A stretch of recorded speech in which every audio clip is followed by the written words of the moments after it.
you really break it down, there are only two groups of people in the world. Those with power and those who want power.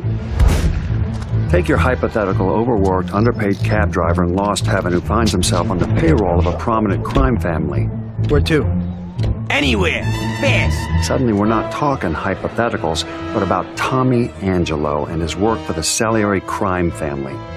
But there are times when the work doesn't fit the man.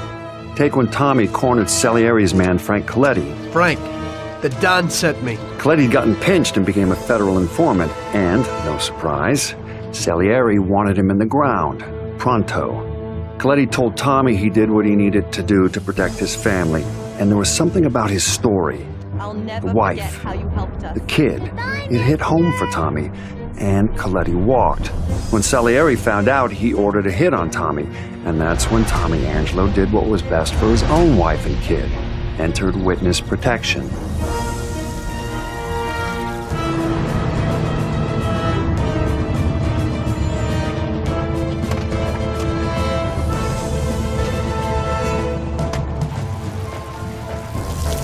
Mr. Angelo?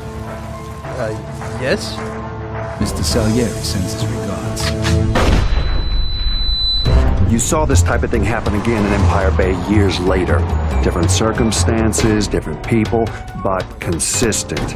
And of course, that would be the events that went down with Vito Scaletta and Joe Barbaro. You remember the wise guys we used to see when we was kids? Yeah, why? The guy we're meeting here is one of them. Scaletta hoped working for the mob would allow him to provide a better life for his mother and sister. Yeah. Where'd you get all this money, Vito? Scaletta and Barbaro were like brothers. In those days, you were hard-pressed to be able to hire one and not end up with the other at his side. You have to understand, the mob's a group of people who do just about anything to get what they want. Sure, they may throw around words like family, but there's no such thing as loyalty in their world, not really. What'd they tell you, Vito? Take care of me and all's forgiven? Scaletta and Barbaro, they were the exception to the rule. But even then, it was the thirst for power that drove them, and that's the thing that brought them down in the end. Hey, what the hell's going on? Where are they taking Joe? Sorry, kid. Joe wasn't part of our deal. Which, of course, is how Scaletta ended up working out of a shithole in New Bordeaux.